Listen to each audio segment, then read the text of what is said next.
Salut les magiciens, ici Totoru et bienvenue dans cette nouvelle partie où on va voir s'affronter Aminatou, que je pilote, contre Ezio, qui est piloté par mon ami Kozukin. Sans plus attendre, on attaque et c'est Kozukin qui débute avec un Flooded Strand.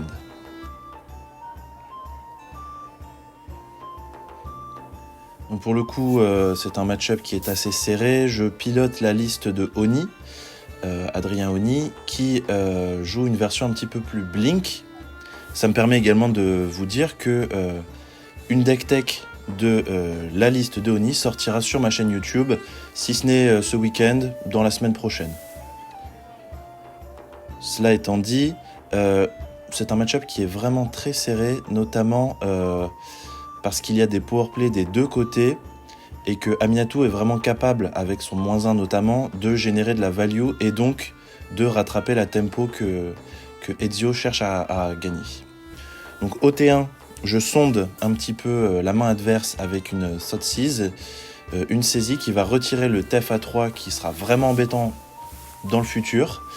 L'idée c'est d'essayer de réduire les sorts impactants de Kozukin dans le restant de la partie. Je vois qu'il a un petit contre, un DT me semble-t-il, et 3 terrains. Donc dès le T2, il slam son Ezio, ça veut dire que j'ai une frame pour pouvoir le remove ce tour-ci. Donc on va faire les choses dans l'ordre. Je pose mon terrain au cas où il a pioché une Daze. J'exile avec Swords to Plowshares son général. Et je garde mon fetch up pour pouvoir faire une mana Tice si jamais il est gourmand et qu'il veut lancer son DT sans lander avant. Ou qu'il joue un land tap. Donc j'attends de voir si jamais j'arrive à l'attraper. Bon, évidemment, on a affaire à un joueur expérimenté. À voir s'il développe son DT, mais du coup ça veut dire qu'il a pas le mana pour lancer son petit contre derrière. Et là, on va voir si ça s'avère. Mais Kozukin étant le petit futé qu'il est, sachant qu'il joue Stifle dans son deck et que là j'ai un fetch on board, il peut tout à fait être un petit filou et aller chercher Stifle pour venir me péter mon fetch et donc faire quasiment un single pour un mana en éphémère. Donc là, c'est un jeu de patience, si jamais c'est ce scénario qui est adopté. C'est le premier qui craque son fetch, il a perdu, quoi. Sachant qu'en plus, maintenant, la dynamique, c'est plutôt de faire des surveillances en fin de tour adverse. On a tendance à craquer nos fetch et pas forcément les garder comme peuvent le faire certains joueurs de contrôle pour améliorer un brainstorm ou justement un 0 de Jace. C'est une dynamique qui est en cours d'évolution, en tout cas. Donc, il me semble bien que ce petit filou, voilà, hein, je commence à le connaître. Du coup, il est allé chercher un Stifle. Bon bah c'est un peu con parce que du coup j'aurais pu le mana Tice, mais bon bah comme par hasard j'ai pas mon mana, donc tant pis pour moi, j'ai perdu un land. Donc là en termes de tempo, Louis prend déjà une très belle avance. Mais c'est pas pour autant que la partie est terminée, il va falloir qu'il réussisse à résoudre des powerplays quand même, parce que sinon ça va devenir assez contraignant et compliqué pour lui. Là, il était parti pour fetcher un blanc-bleu et je lui ai indiqué que je crois que c'était mieux d'aller chercher le bleu-noir dans le spot en voyant les cartes qu'il a dans la main. Il me semble que j'ai dû lui dire un truc comme ça. Sachant qu'il a son vert avec le blanc-vert, il a déjà son double blanc, il lui faut éventuellement, donc c'est peut-être un bleu-rouge pour avoir ces deux blancs et ces deux rouges pour flash ultérieurement. Ouais, tout un séquençage rien que pour les terrains. Du coup, en attendant, je reprends mon tour. Je pose un Surveil Land. Petit moment de réflexion, ça devait être une bonne carte. Solitude. A priori, c'était pas forcément le play. Là, j'aurais du mal à la hardcast et la pitcher me mettrait vraiment très mal dans le tempo, sachant qu'il n'y a pas vraiment de menace apparente hors Ezio on board. Il me semble que c'était mon thought process.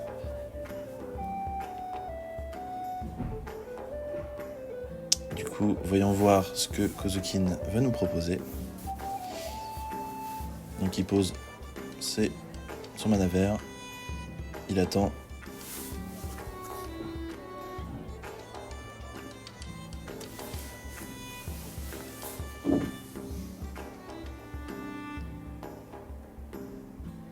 Du coup, c'est dommage pour Kozukin qui pioche pas mal de terrain et qui puisse pas vraiment enfoncer le clou avec ce gain de tempo. Je profite de la fin de son tour pour flash une Felia, essayer de résoudre justement des petits sorts de créatures. Suite à des discussions avec Oni, en fait, on se rend compte que Felia, c'est quasiment comme un deuxième général dans Aminatou, qui plus est la version Blink, étant donné que sur sa phase d'attaque, ça fait quasiment un effet de Blink d'Aminatou, que c'est vraiment une carte très puissante, qui en plus peut être flashée en fin de tour avant de résoudre justement notre powerplay à notre tour. Donc on sait, Felia c'est un général qui est assez présent dans le metagame actuel, à raison. Et en tout cas elle est sublimée dans Aminatou, puisqu'elle aura tout un tas de cibles justement à blinker pour profiter de son effet. Donc, maintenant que je sais que Stifle est passé, j'en profite pour fetcher en fin de tour. Je mets un Troll of Khazad-dûm au cimetière, puisque dans tous les cas, il aurait été cyclé. Je reste quand même attentif au fait qu'il y a Reanimate et Animate Dead, entre autres, dans la version de Kozukin, étant donné que c'est ma liste, je sais ce qu'il y a dedans. Et on continue de jardiner du côté de Kozukin, c'est un petit peu dommage.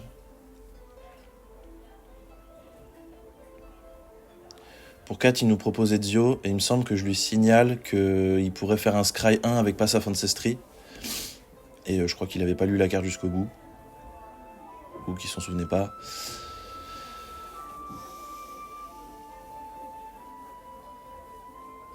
Ouais, puis garder blanc, noir et bleu, rouge, c'est très bien, parce que ça t'ouvre 4 couleurs. Ça lui permet d'avoir son comment s'appelle-t-il, son Evasive Action up, donc en relançant son général. Donc je lui laisse résoudre son Scry, et j'attends de voir si j'envoie ma Manatice dedans. Il me semble que j'ai une Daze en plus. Non, j'ai un Wash Away qui pour faire tomber son contre. Intelligemment, il décide de laisser mourir son Ezio, enfin de repartir en command zone, d'être contré. Puisque dans tous les cas, il se serait pris Manatize, ça veut dire qu'il aurait été full tap et que ça aurait été assez embêtant, pour lui d'être full tap et donc de me laisser résoudre le powerplay que j'aurais pu prendre. Là, il stat à contrer le Psychic Frog. Et évidemment, je l'attendais au tournant. Phase d'attaque, j'exile Frog, comme ça je mets un marqueur sur Felia. Qui tout de suite est un petit peu plus menaçante et ne meurt pas sur n'importe quelle créature avec 2 de force, quoi. Donc là, le plan pour 6 Ezio avec un mana up pour tourner autour de Daze. On voit qu'il révèle une Fable of the Mirror Breaker. Je sais pas s'il la laisse au-dessus ou s'il la remélange.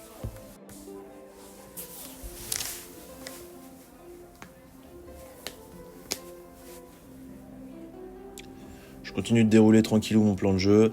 Éventuellement... Ah oui, non, carrément, en fait, on va faire directement Prismatic Ending pour dégager le passage, pouvoir attaquer sereinement. Là, je décide de ne rien exiler sur le trigger de Felia. Le plan, c'est juste de draw avec Frog, de coller des dégâts de gratte et de rester up, notamment parce que je ne pioche pas mon 5e mana. Là où Kozukin jardine, ouais, Totoro est dans les choux.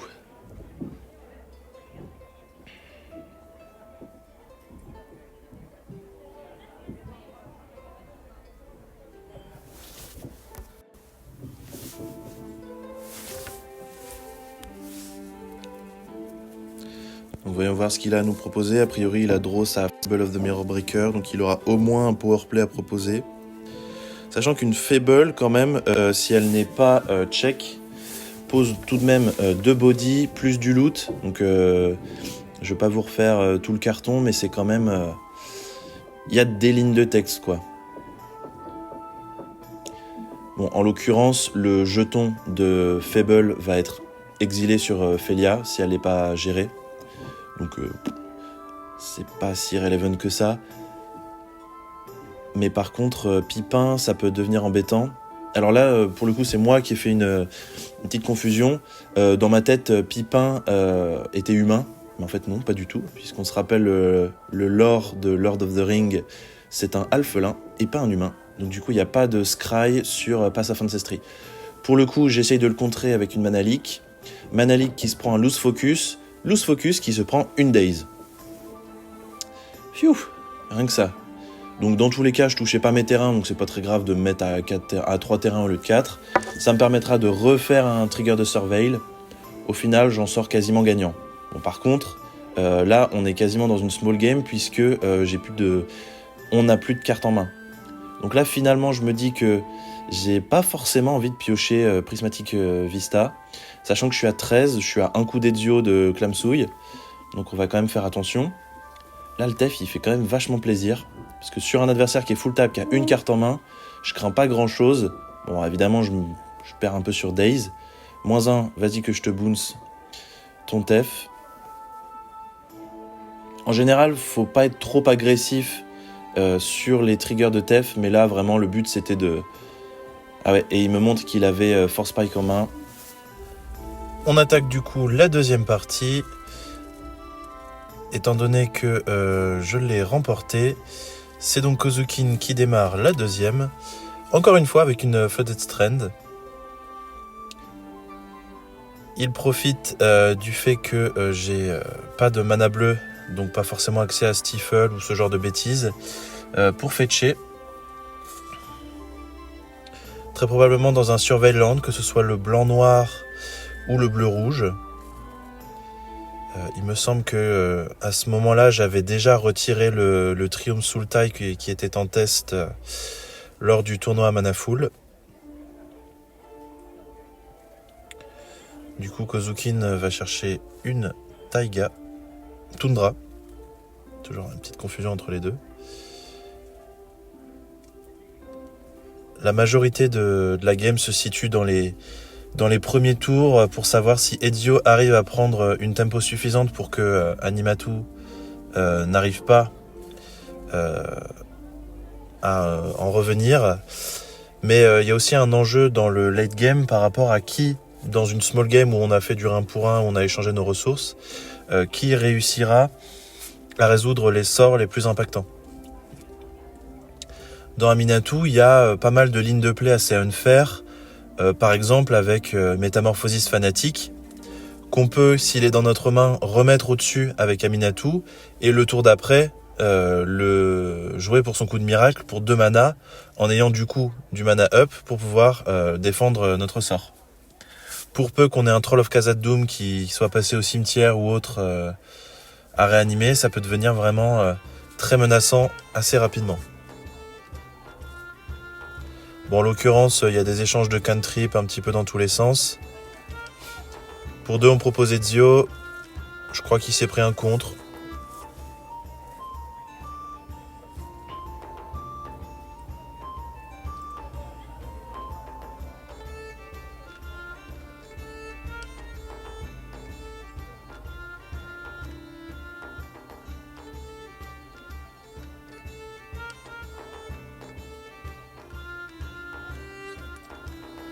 Pour 2 mana du côté de Kozukin, on propose un Pipin qui est une sorte de petite Mother sur pattes. En l'occurrence, je cherchais juste quelque chose pour curver mes contres. Donc ça fera amplement l'affaire. Et là, il y a un mana up. A priori, c'est un Badlands. Je cherche quand même à éviter de slammer mon Aminatou en n'ayant rien à blinker ou d'effet à faire directement parce que j'ai peur de me prendre à partir du drop 3 ou 4. Il commence à y avoir quand même des sacrés spoilers du côté d'Ezio. Donc il faut tout de même être attentif et garder du mana up. Donc ne pas être trop gourmand. Ok, donc pour 2, on propose Ezio du côté de Kozukin.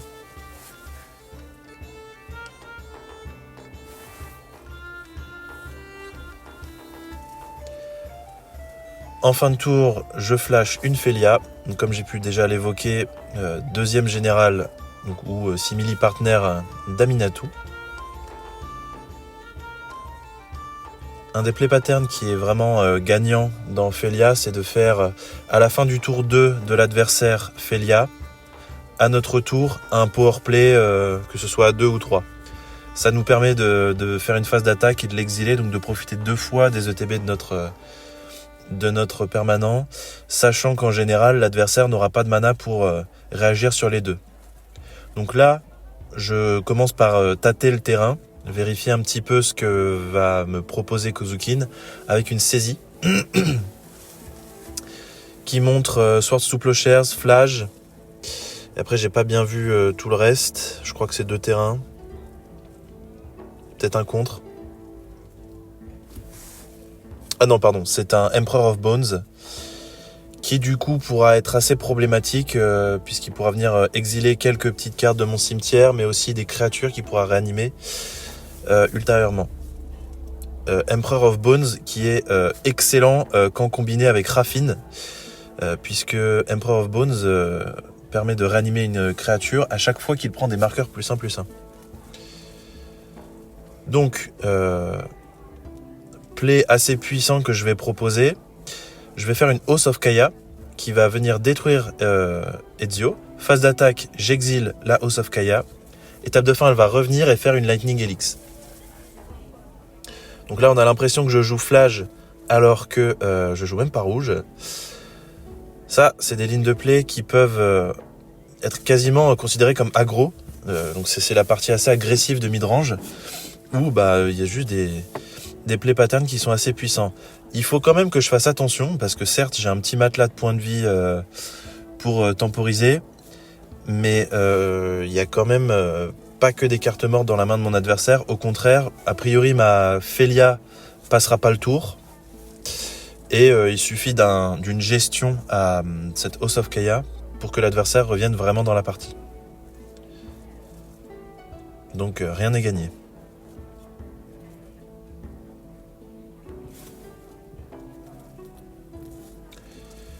Du coup, étape de fin, Lightning Helix. Kozukin me demande aimablement s'il souhaite que je cible ma propre Felia avec la capacité d'Oath of Kaya. Non, pas comme ça Zinedine. Bon, pour le coup, c'est assez logique et je m'y attendais. Flash qui est proposé. Là, si je pouvais l'exiler en réponse, ce serait merveilleux. Malheureusement, j'ai pas de mana. Du coup, Felia qui a largement fait le taf. Elle aura permis de coller 2 plus les 3 de la Oath of Kaya. Vraiment pas mal. Bon, évidemment, j'aurais bien aimé pouvoir en profiter à nouveau.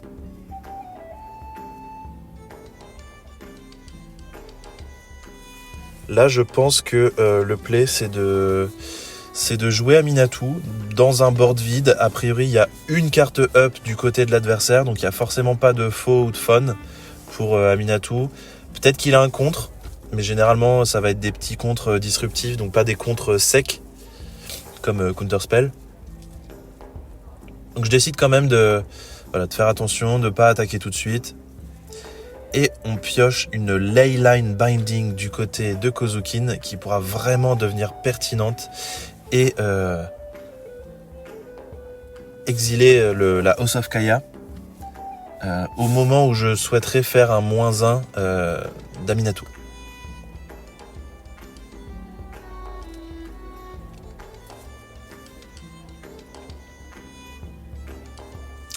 Donc on va voir comment ça se séquence. Il y a plusieurs lignes de play disponibles pour mon adversaire. Donc a priori, il a décidé de relancer Ezio. De relancer Flash depuis le cimetière. Effectivement, reposer du board, ça me semble assez pertinent. C'est une cloque en 3 tours, donc vu que Flash, quand ça attaque, ça colle 9. 6 plus 3. Voyons voir si j'ai une réponse. Alors c'est une carte que je n'avais pas à ce moment-là. Mais un No More Lies pourrait être extrêmement pertinent contre Flash, puisque ça contre et ça exile. En l'occurrence, je fais un Counterspell, et je profite des 2 manas restants en fin de tour pour faire un Tainted Pact. Là, l'idée, c'est vraiment de creuser dans quelque chose qui reprend du board, et Triumph of Sainte Catherine pas facile à prononcer celle-ci, me le permettra soit en la lançant telle qu'elle, soit en faisant Aminatou plus 1, la remettant sur le top pour pouvoir la jouer avec le miracle à mon tour. En l'occurrence, j'ai pas pioché mon terrain, donc ce sera Aminatou plus 1. J'aurais pu également faire un Aminatou moins 1 sur la House of Kaya, mais étant donné que ça m'était pas à portée de létal, c'était pas nécessairement intéressant. Sachant que mon adversaire, avec le Emperor of Bones, peut reposer une créature comme si elle avait la célérité, pour 4 mana. Alors j'ai pas tenu compte de quelle carte était dans les cimetières, mais je crois qu'il y a bien au moins une Félia ou quelque chose comme ça. Donc il peut tout à fait faire Emperor of Bones, phase d'attaque, j'exile Félia, je paye 2, j'attaque et j'exile un permanent, donc éventuellement même le Emperor of Bones pour le reset. Ça peut être des lignes de play intéressantes.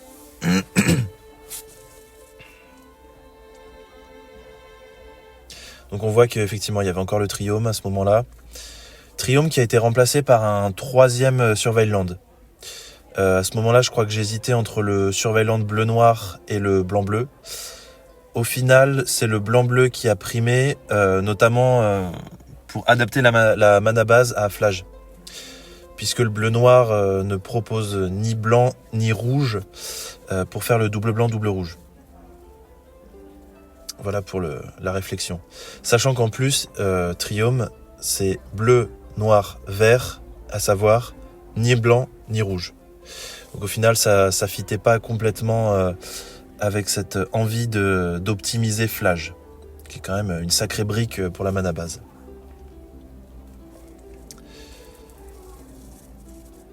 Du coup, phase d'attaque, a priori, Kozoukin réfléchit, non, pas de phase d'attaque, mais il réfléchit à est-ce qu'il développe son Emperor of Bones ou pas. Sachant que s'il ne garde pas les 2 mana up pour faire son adaptation, je peux tout à fait blinker mon House of Kaya pour essayer de lui détruire. C'est assez smart de commencer par un TEF pour un peu jauger le terrain. Alors il me semble que Kozoukin voulait me renvoyer Aminatou en main. Sauf que je l'invite à relire la carte, c'est artefact, créature ou enchantement, donc il peut pas renvoyer les walkers. Et je lui dis, mais alors par contre tu peux me renvoyer la House of Kaya, y a pas de souci. Donc évidemment il fait ça dans le vide. Je sais pas si c'est pertinent de pas juste faire un +1. Parce que là, sur n'importe quel Orcish Bowmasters ou une bêtise comme ça, je peux lui détruire son Teferi qui est quand même assez pertinent étant donné la quantité de counterspell que ça disable.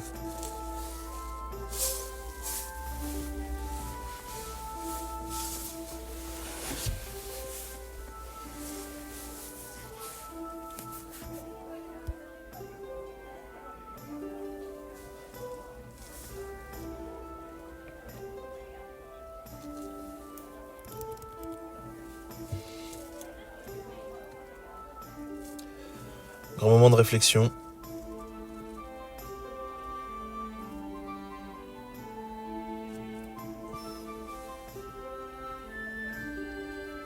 Donc a priori Kozoukin a ses 5 couleurs pour le domaine, ce qui veut dire que les line binding ne coûtera qu'un petit mana. Donc je sais plus exactement à quel timing il me la joue, mais c'est vrai que c'est quand même assez embêtant. Et il a tout à fait raison d'exiler ça plutôt que Tamiyo, que Aminatou. Étant donné que si je pioche un mana, je peux relancer Aminatou. Maintenant, il me semble qu'on a vu la discussion. J'ai fait un +1, je lui ai révélé Triumph of Saint Catherine. Il est très probable qu'elle soit au-dessus de ma bibliothèque. Ah, peut-être pas. J'avais peut-être décidé de faire autre chose. C'est surprenant que je l'ai pas lancé du coup.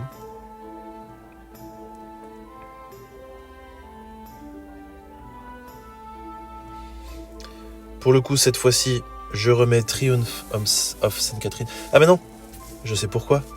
c'est assez simple de comprendre que Teferi m'empêche de lancer la Sainte Catherine pendant ma phase de pioche, vu que je ne peux lancer mes sorts que quand la pile est vide et que en rituel. Effectivement, je comprends mieux. Du coup, je sais pas trop ce que j'ai fait. Mais il n'y a plus de Teferi. Mince, j'ai pas vu.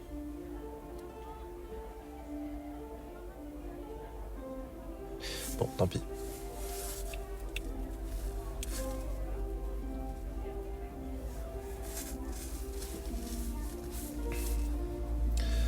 Donc là, une barre d'avantage qui commence tout doucement à glisser du côté d'Ezio.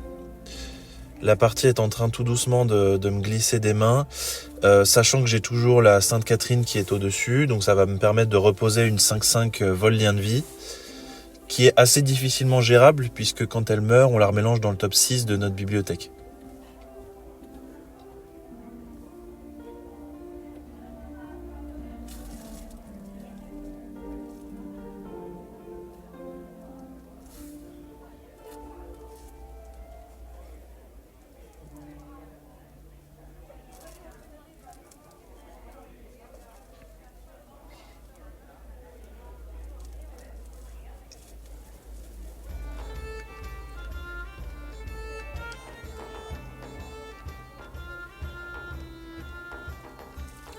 Grand moment de réflexion du côté de Kozukin. A priori, il m'avait exilé la Félia.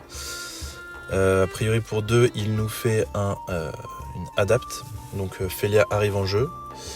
À voir comment est-ce qu'il se débrouille. Quels effets il souhaite activer. Voilà, donc a priori, il nous fait un exil d'Aminatou pour m'attaquer à 6. Donc étant donné que j'étais à 23, je passe à 17. Phase de fin de tour, Félia est exilée. Tamio arrive en jeu de nouveau, mais cette fois-ci avec 3 marqueurs.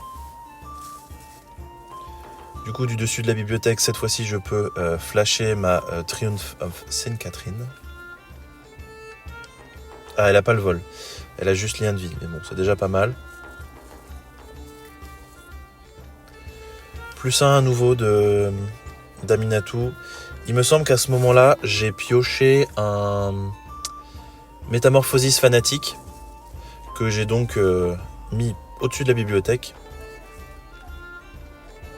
Et là, la Félia adverse, elle m'embête assez fort parce que elle va pouvoir venir exiler ma Sainte Catherine et donc m'empêcher de bloquer. Et là, on a une très belle séquence où Kozukin avait pile poil de quoi lancer 2 fois Félia. Je lui fais Reprive. Tu reprends ta Félia en main. Il relance sa Félia et cette fois-ci, je fais Daze. Ça, c'était plutôt stylé. Du coup, j'ai ma Sainte Catherine qui est toujours présente. Bon, c'était sans compter un Chaos Defiler pioché comme un chef. Qui va du coup me remélanger ma Sainte Catherine dans le top 6.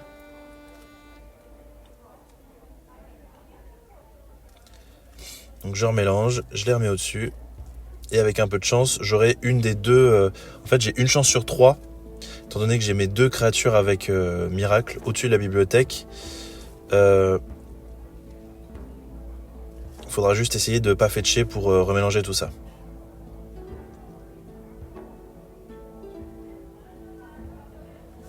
Du coup, 4 points dans Aminatou. Et ce n'est ni l'un ni l'autre. Et bah oui, une chance sur 3, c'est surtout 2 chances sur 3 de ne pas l'avoir.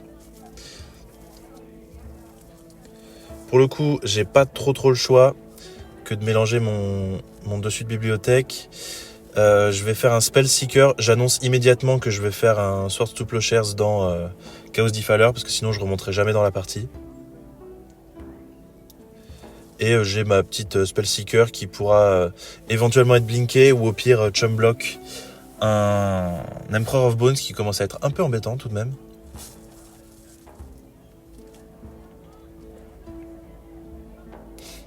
Je crois que dans ce spot je prends 4, mais du coup ça me met à 13, donc c'est à portée d'Ezio. Et ça c'est un peu embêtant.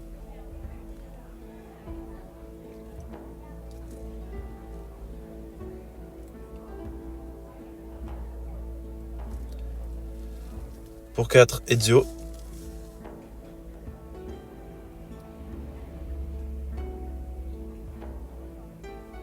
Toujours pas de carte avec miracle. En même temps, il me semble que j'ai remélangé, donc c'est pas si étonnant que ça. Mais pour le coup, ce qui est un peu plus étonnant, c'est que j'ai vraiment du mal à aligner mes land drops. Sachant quand même que je creuse un petit peu. C'est un peu embêtant.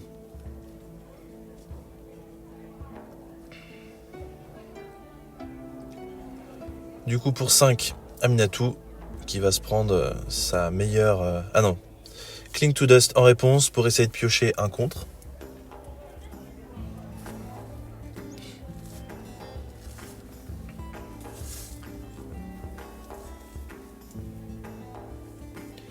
Du coup, a priori, elle résout.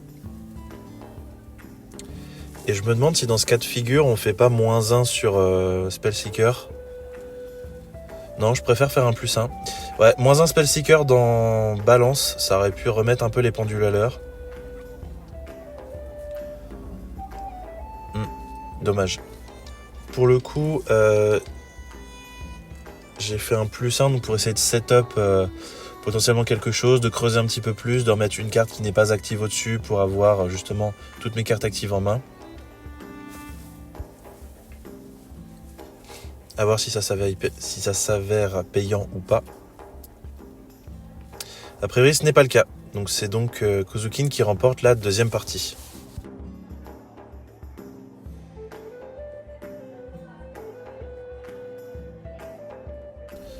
C'est parti du coup pour la troisième game. Étant donné que je l'ai perdu, c'est donc moi qui commence. Là, on est déjà quand même bien avancé au niveau de la clock. Il me semble qu'il reste une vingtaine de minutes avant qu'on rentre dans les tours additionnels.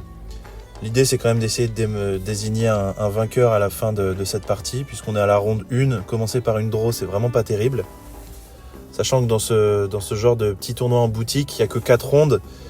Donc c'est soit on fait 3 victoires, 0 défaite, 1 draw, et dans ce cas, on n'est pas loin du 4-0. Mais sinon, c'est tout de suite en dehors du top 4.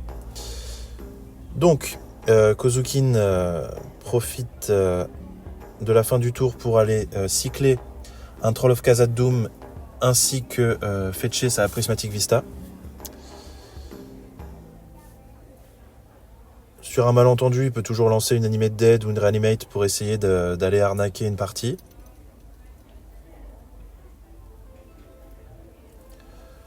Pour le coup, je vais l'attendre avec des contres ou éventuellement des petites bestioles à flasher, que ce soit Felia, Snapcaster, Mage, en relançant un petit éphémère rituel du cimetière ou éventuellement Orcish Bowmasters.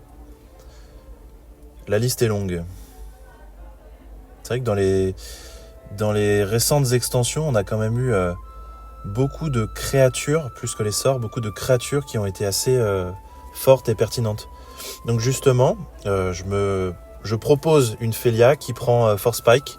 C'est toujours ça qui ne tombera pas sur un drop ultérieur. Là, j'aime bien faire peur à l'adversaire. Je pose mon fetch, je paye 2 points de vie, je passe le tour. Je le regarde droit dans le blanc des yeux, je lui dis « Vas-y, je t'attends ». Donc soit c'est du bluff, soit c'est simplement que j'ai quelque chose à flasher en fin de tour. En l'occurrence, je fais un brainstorm. Je me dis, bon, sur un malentendu, je peux toper un drop 2 à flasher, donc éventuellement un Orcish Bowmasters à ce niveau-là. Sachant que le terrain du milieu, c'est une Command Tower. Je sais pas si je l'avais précisé, mais les tournois du mardi soir du Viz sont proxy friendly. Donc c'est pour ça que mes cartes ont l'air un petit peu délavées. C'est parce que ce sont des belles proxys en noir et blanc. Non pas que j'ai pas les cartes, c'est juste qu'elles sont dans le deck d'en face, étant donné que je l'ai prêté à Kozukin. Et là voilà, ça a payé le fait d'avoir littéralement payé 2 points de vie. Ça m'a permis de flasher toujours en fin de tour une Omen of the Sea, qui fait donc un effet de Preordain. Alors là, petite confusion de ma part, je l'ai mise au cimetière, mais elle est bien en jeu. Je pourrais toujours activer son effet de Scry 2 en payant 3 pour la sacrifier. Même si le plan, c'est quand même de la blinker sur Aminatou pour continuer de faire de la value.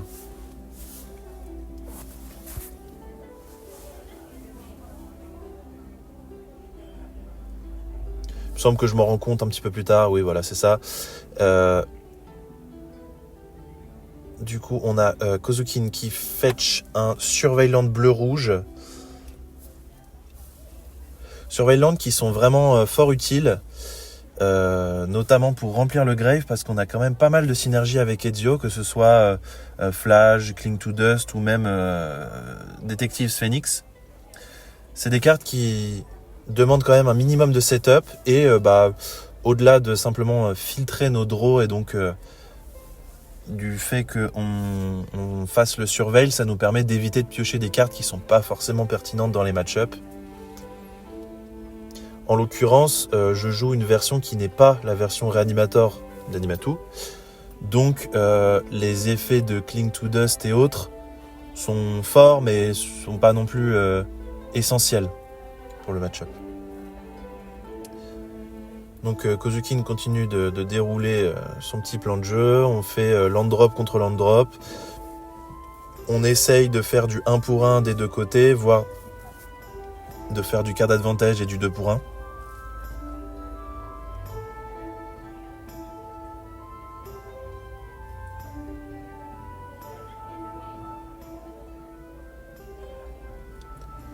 Et pour 2, Kozukin nous propose un Territorial Kavu que je remend. Et étant donné que c'est quand même un sort qui est assez color intensif, a priori il ne pourra pas le relancer dans le tour. Donc c'est un time walk à ce niveau-là. C'est à peu près le meilleur scénario pour Remand d'ailleurs. Que ce soit un drop 4 ou un drop très coloré, genre on contre une raffine, enfin on renvoie une raffine en main par exemple, c'est assez dur de réaligner blanc, bleu et noir dans le même tour.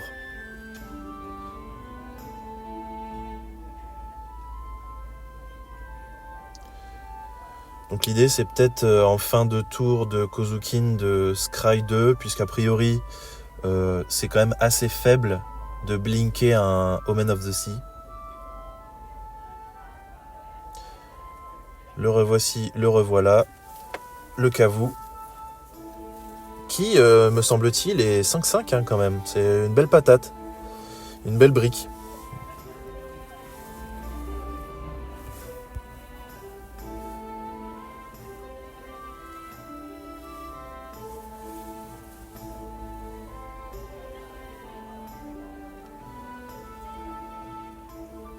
Prismatic Ending pour détruire, enfin exiler en l'occurrence la menace adverse. Ending qui est vraiment pas terrible en termes de tempo, étant donné qu'on va forcément dépenser autant de mana que l'adversaire en a dépensé, voire plus, parce qu'en général, il y a certaines créatures qui peuvent être lancées pour moins cher que leur valeur de mana indiquée sur la carte. Donc pas terrible, mais ça fait littéralement du 1 pour 1, même en termes de tempo. L'avantage, c'est que ça peut toucher tout type de permanent. Pour le coup, dans Aminatou, c'est des permanents de valeur de mana 3 ou moins.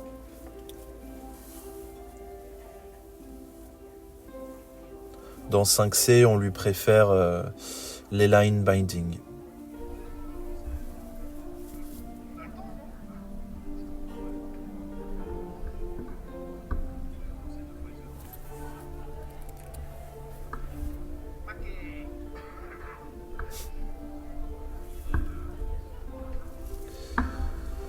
Pour 2 Ezio, puisqu'effectivement il n'avait pas encore été lancé depuis le début de la partie. Voyons voir comment je réagis par rapport à ça. On commence par un fetch. Ça ressemble à une subtlety peut-être. Je vais chercher une île.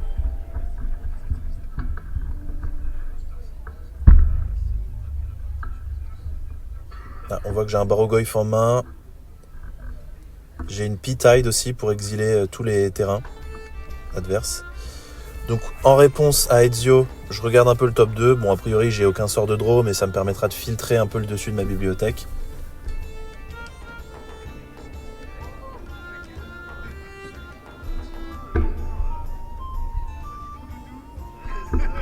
Une au-dessus, une en dessous. Donc là le plan va être, sachant que je suis à 16, hein, donc si jamais mon adversaire a une bolt et 5 mana, je peux tout à fait perdre sur la capacité d'Ezio. Donc le plan, c'est de faire Skyclave apparition pour essayer d'exiler Ezio.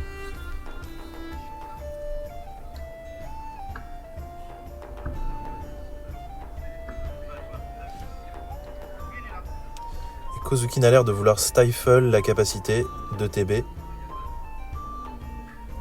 Donc là, j'ai plusieurs choix. Soit je passe mon tour, je temporise, soit je slam Aminatou. Et je pense que là, je suis peut-être rentré tête baissée dans un piège. J'ai pas forcément pris conscience du board state et du coup de la quantité, de la taille de la main de l'adversaire. Il y avait quand même de bonnes chances qu'il ait un contre, sachant qu'il n'y en a pas tant que ça qui sont tombés. Donc là, je me suis bien fait avoir. Parce que du coup, mon Aminatou, je l'ai un peu jeté sous le bus.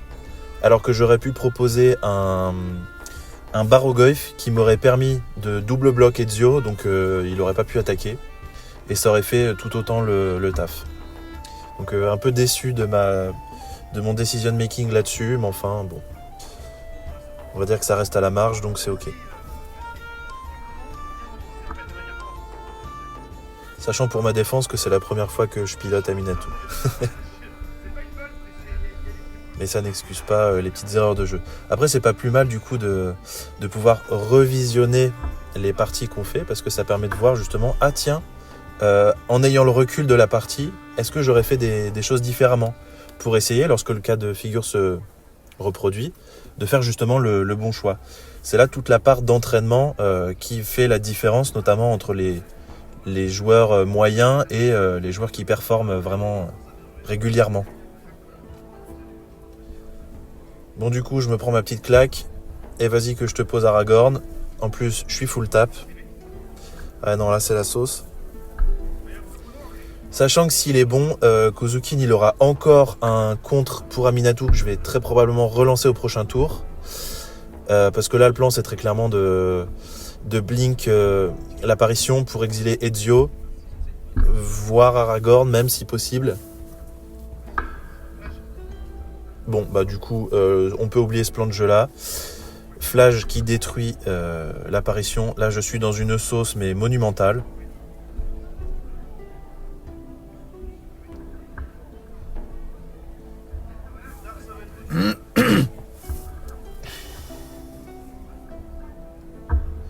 Il me semble que j'ai pioché un Cling to Dust. Et que du coup, j'ai grand moment de réflexion. Est-ce que j'exile Flash qui va revenir au prochain tour ? Est-ce que j'exile un nom de créature pour pouvoir piocher une carte et essayer de toper un DT ou une Vras ? Donc il y a quand même un moment de réflexion par rapport à ça. Après, j'ai toujours l'option de slammer ma Parallax Tide, de retirer tous les blancs et tous les rouges, ou que l'une des deux couleurs, pour essayer de tenir en otage les terrains adverses. Du coup, je commence par faire un Surveil Land. Je veux voir la carte du dessus avant de piocher sur Cling to Dust. A priori, ça me plaît pas. C'était un Recruiter of the Guard qui aurait pu me permettre d'aller chercher une solitude, mais il me semble que c'était pas suffisant dans la situation actuelle. Du coup, Cling to Dust, et je réfléchis à ce que j'exile. A priori, c'est un sort non créature. C'est un contre, non, c'est Stifle. Et j'ai pioché comme un chef un Toxic Déluge que je suis obligé de lancer à 4, mais du coup ça me permet, donc certes, de passer à 9, donc d'être en dessous de la barre des 13, mais par contre de pouvoir tenir un ou deux tours de plus. Il me manque un mana pour enchaîner avec un Barogoyf pour remonter la partie. En plus, il y a l'adversaire qui continue de rouler avec son... Et à ce moment-là, on rentre dans les tours additionnels. Ça fait 50 minutes qu'on est en train de jouer. Pour le coup, il va y avoir 5 tours qu'on va se départager. Je sais plus exactement qui est-ce qui commence. Je crois que c'est Kozukin qui a le premier tour additionnel. Ça en a tout l'air en tout cas. Ce qui veut dire qu'il va avoir 3 tours pour essayer de gagner, et moi 2 pour essayer de ne pas perdre. Puisque là en fait concrètement en termes de tempo, Kozukin il est en train de s'envoler ne serait-ce qu'avec le monarque. Statistiquement, enfin en termes de cartes dans son deck, il joue des meilleures cartes que moi. Donc ça me paraît technique d'aller gratter 19 points avec Aminatou en 2 tours. En plus, un Pyrogoyf qui me passe à 3, ça veut dire que je suis à portée de létal. Il n'y a plus qu'à attaquer.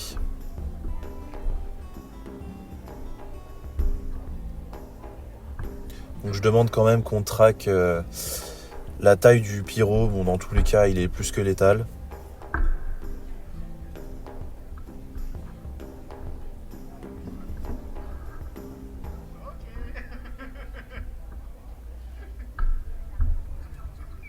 Donc certes, il y a un tour additionnel supplémentaire, mais il faut essayer de surtout pas mourir au tour de l'adversaire.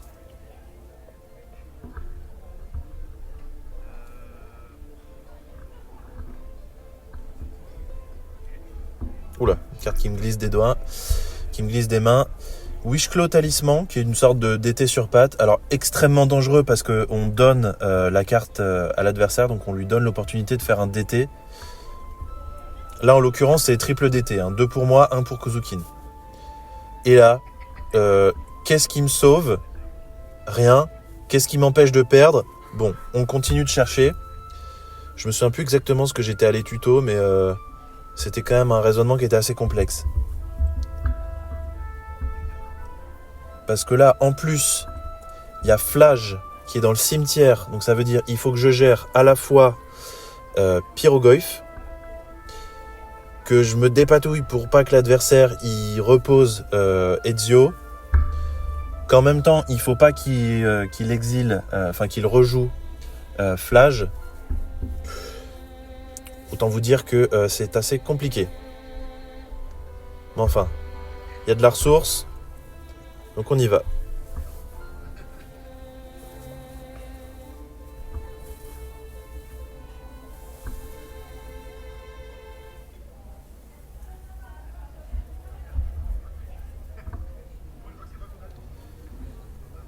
Quoi qu'il en soit, j'ai vraiment hâte de vous publier la deck tech de cette version d'Aminatou.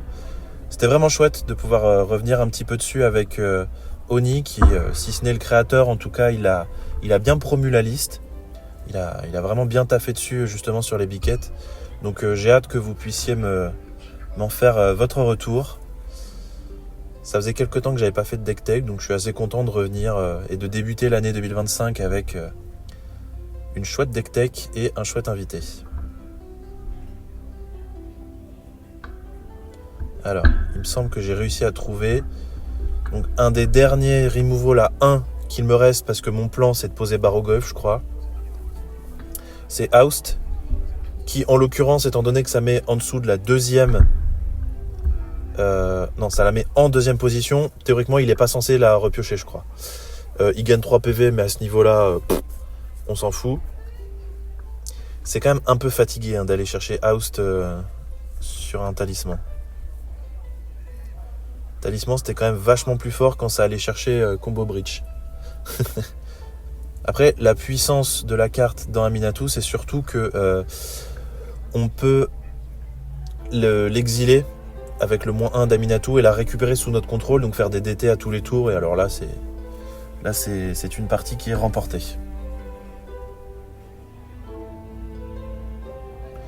Donc, étant donné que Kozukin a activé le Wishclaw Talisman, ça veut dire que le Pyrogoyf est remélangé. Donc après, il peut toujours aller le tuto. Mais je pense que là, concrètement, il a juste à aller chercher un contre. Il n'a qu'à aller chercher un contre et du coup faire flash plus contre. Ou éventuellement reanimate. Reanimate, c'est peut-être même encore mieux si jamais il a un contre en main. Sachant qu'il a un matelas de points de vie suffisant.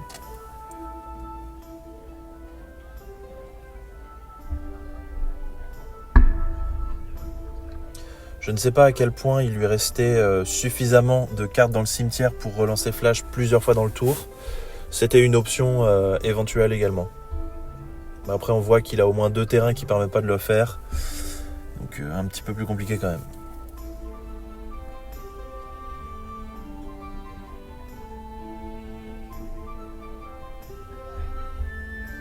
On est du coup sur un tour décisif du côté de Kozukin, enfin du mien également. Mais est-ce qu'il arrive à résoudre le puzzle qui lui est proposé? L'adversaire il a 3 points de vie, t'as un tuto, t'as 25 façons de tuer, laquelle tu choisis? A priori il a choisi Loose Focus. Ah, alors peut-être pas Loose Focus, mais Loose Focus était quasiment un contre-incontrable dans ce spot, qui aurait été vraiment pas mal. Donc il propose Flash, Loose Focus de répliquer une fois, terminé, bonsoir.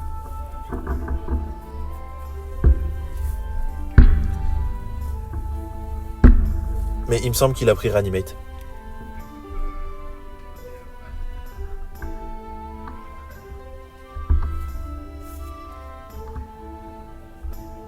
Du coup pour un Wash Away, pour contrer Flash qui est relancé depuis le cimetière, Memory Lapse, extension de bras.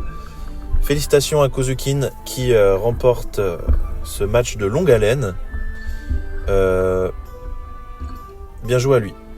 On se retrouve du coup dans la ronde numéro 2 qui verra s'affronter Dimir contre Pompon qui joue du coup respectivement Hidetsugu Kairi contre Yoshimaru et Brustarl. Merci de m'avoir écouté. C'était Totoru pour l'entre du deck.